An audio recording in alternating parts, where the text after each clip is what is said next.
Isabelle Morini-Bosc, née le 1er octobre 1956 dans le 4e arrondissement de Paris, est une journaliste et chroniqueuse médiatique renommée qui a consacré sa vie à révéler et partager les histoires du monde de la télévision et du divertissement. Forte de plus de 4 décennies de carrière, elle est devenue un visage familier des médias français, de la radio RTL aux émissions de télévision comme Touche pas à mon poste, TPMP, en passant par des articles dans des magazines comme VSD et TV Magazine.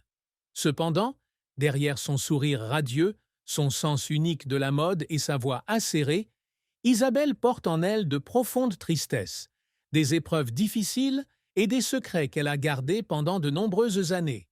Sa vie a été un voyage émotionnel, où le halo du succès se mêle aux ombres de la douleur personnelle.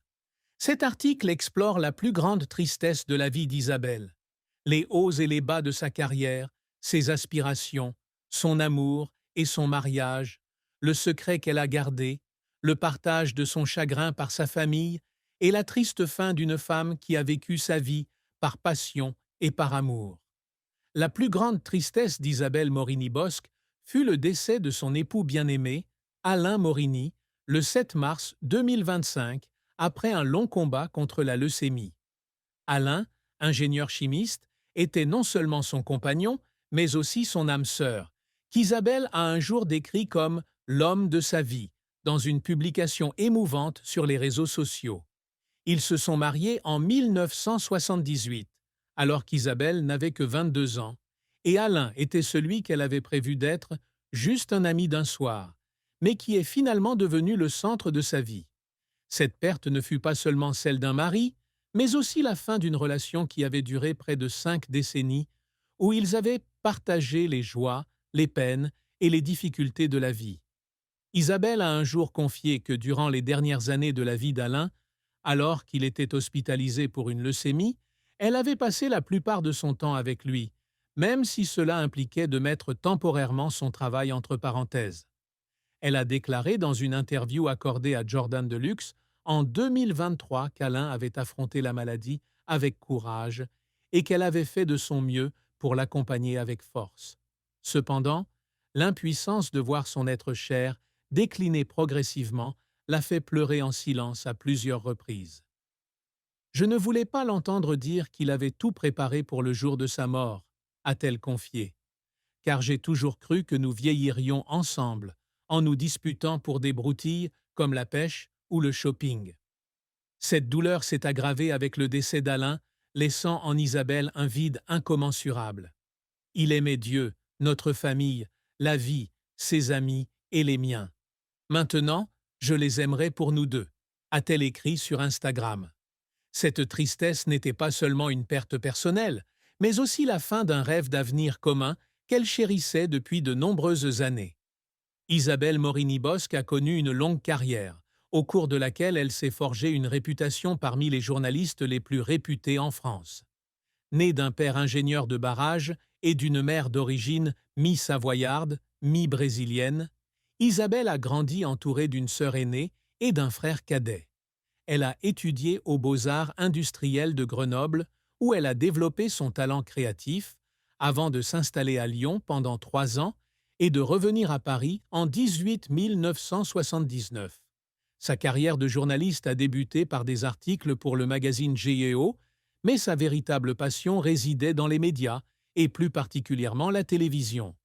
Elle s'est rapidement spécialisée dans l'analyse et le commentaire d'émissions télévisées, un domaine dans lequel elle est devenue experte. En 1995, Isabelle rejoint RTL, où elle débute son commentaire matinal. Durant la saison 2003-2004, elle anime « On refait la télé », une émission où elle interviewe des personnalités de la télévision de 9h à 9h15 chaque jour. L'émission s'est ensuite transformée en un talk show d'1 heure, de 14h à 15h, co-animé avec Sébastien Follin et Emmanuel Maubert, en concurrence directe avec l'émission Média de Jean-Marc Morandini sur Europe 1er. Le succès dont refait la télé a imposé Isabelle comme une journaliste pointue, capable d'analyser en profondeur l'industrie télévisuelle et de captiver le public par son style franc et plein d'esprit. À la télévision, Isabelle est apparue dans Le Grand Journal sur Canal+, en 2004 à 2005 et dans Pif Paf sur Paris Première de 2007 à 2010, aux côtés de Philippe Vandel. Mais sa véritable percée a eu lieu en 2013, lorsqu'elle a rejoint l'équipe de chroniqueurs de Touche, Pas à mon poste, TPMP, sur C8, dirigée par Cyril Hanouna. Avec son style unique, ses tenues colorées et ses commentaires francs, Isabelle est rapidement devenue l'un des visages les plus appréciés de l'émission. Appréciée des téléspectateurs pour son humour, ses propos mordants et sa capacité à tenir bon dans les débats houleux, elle a également participé à d'autres projets, comme Le Pied Nickelé, 2022, et Intime Conviction, 2006, prouvant qu'elle n'avait pas peur d'essayer de nouvelles choses. Cependant, la carrière d'Isabelle n'a pas toujours été de tout repos. L'un de ses plus grands échecs a été d'être sous-estimée par les dirigeants de D8, l'ancêtre de C8, lors de sa participation à Pif Paf. Ils la jugeaient pas assez talentueuse pour devenir une commentatrice de renom et ont d'abord refusé de la laisser rejoindre TPMP. Ce n'est que grâce à la persévérance de Cyril Hanouna, qui a perçu son potentiel, qu'Isabelle a pu briller. Cet échec l'a fait douter d'elle-même, et elle admet avoir vécu des soirs où elle était seule, se demandant si elle était vraiment faite pour le monde de la télévision. Mais c'est la persévérance et la conviction d'Hanouna qui l'ont aidée à s'en sortir. Les efforts d'Isabelle tout au long de sa carrière ne se limitaient pas à se faire connaître, mais l'ont aussi aidée à relever des défis personnels et professionnels. Elle a un jour raconté qu'il y avait des jours où elle travaillait tôt le matin chez RTL, puis courait au studio de TPMP pour enregistrer, pour finalement rentrer chez elle et s'occuper de son mari à l'hôpital. Ces moments, où elle devait concilier travail et responsabilité familiale, la faisaient souvent pleurer. Un jour, après le tournage d'un épisode particulièrement difficile de TPMP, elle s'est assise dans sa voiture et a sangloté, épuisée et inquiète pour la santé d'Alain. « Je veux tout faire bien », a-t-elle confié, « mais parfois, j'ai l'impression de ne pas être assez forte pour tout faire. » Son dévouement au travail, même dans les moments les plus difficiles, témoigne de sa persévérance. Si la carrière d'Isabelle Morini-Bosc continuait de briller, la fin de sa vie fut tragique. La disparition de C8, où elle avait collaboré avec Touche, Pas à mon poste pendant plus de 10 ans. Début 2025, C8 ferma ses portes suite à une décision de l'Arcom, l'autorité de régulation des médias, qui força l'équipe de TPMP à rejoindre une autre chaîne du groupe M6. Ce changement fut non seulement un choc professionnel, mais marqua également la fin d'une étape importante dans la carrière d'Isabelle. Pour elle, TPMP était plus qu'une simple émission de télévision, c'était aussi une seconde famille, où elle partageait joie, rire et même moments de tristesse, comme lorsqu'elle annonça le départ d'Alain sur les réseaux sociaux et trouva du réconfort auprès de collègues comme Cyril Hanouna et Pascal Delatour. La fermeture de C8 laissa à Isabelle le sentiment d'avoir perdu une partie d'elle-même.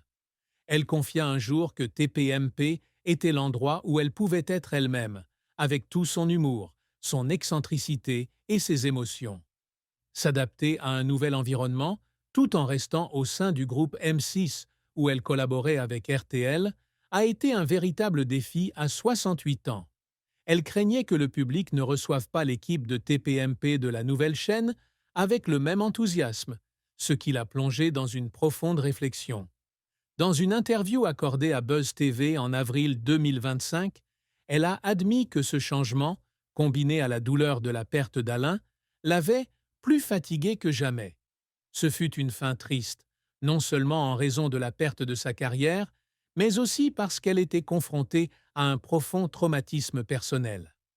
L'amour et le mariage d'Isabelle Morini-Bosc sont une longue histoire d'émotions, faite de moments doux mêlés à une profonde douleur.